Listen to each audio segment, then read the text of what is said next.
jako akawuwo omuzikiti bwe kubanga teguwadde imam ononyeki.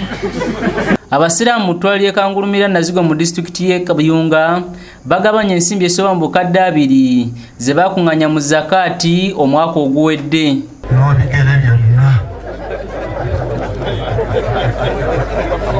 Akulira ettwale Sheikh House Nkugwa agambye nti ensimbi zino zikunganyiziddwa abasiraamu abewera 98 era nga bavudde emizikiti 28 ku mizikiti 52 egikola ettwale lino. Naye tuno twajjamu emitwala miliyoni 3 yozanga mu busatu babbi mwaka oguwedde.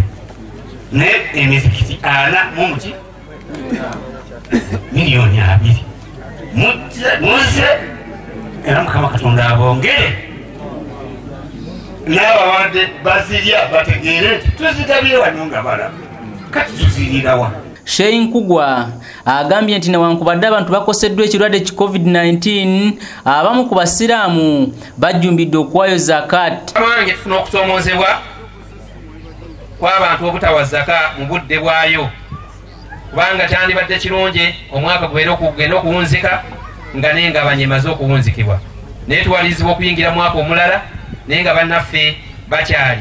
Nolwekyo tufuna okusoomoozebwa okwo nekutuleetera okulwawo okutuukiriza obuvunaanyizibwa bwaffe. Sente ezimu ziguliddwamu eggaali eziweereddwa ba imaamu, ezimu ziguliddwamu seminti n'amabaati ne biweebwa abalina amasomero agasomesa eddiini ly'obusiraamu.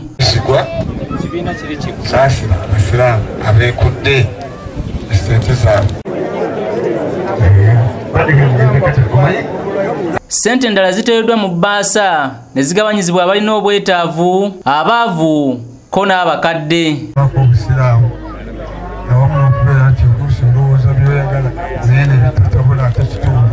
Abadde omugenyi omukulu nga ye Supreme Kadhi wa Greater Mukono Sheikh Abdul Nuru Kakande asaba Bannayuganda okugatta eddoboozi eryawamu bavumirwe ebikola by'okutoboola eddembe ly'obuntu ebikolebwa bannabyakwerinda.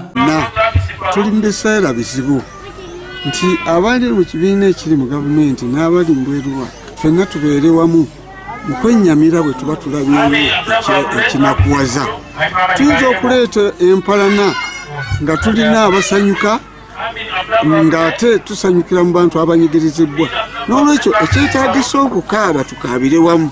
Ssentebe wa disitulikiti y'e Kayunga omulonde Muhammad Fefe Kasserubogo alaze obwennyamivu olwaloola ezisomba ebikajjo ezongedde okukola obubenje obufiiriddemu abantu abangi. Tukyaziika abantu ba bikajjo n'olwekyo nga tezinaba kumalayo bintu ebyo nga Fefe Kasserubogo chairman wa Kayunga district avunaanyizibwa ku ntambula y'enguudo nga sinabagenda mu buyinza. Ekyo njagala tukikoleko tulabe oluguudo balukozesa batya era nammwe entikka y'ebikajjo efaanana etya tuleme kuddayo kulaba miramu nga gifudde kubanga abantu bajja kwekumamu ogutaako omuliro. Mukibi cameraman yakusakidde eggulire lino ku lwa ABS television. Mbadde mu mirembe mirungi mingi okuva kwa Amini Obotani niye ekimponyeza nti bwe ndaba ebiseera nga bitabufu ebigambo byange bitoniwa.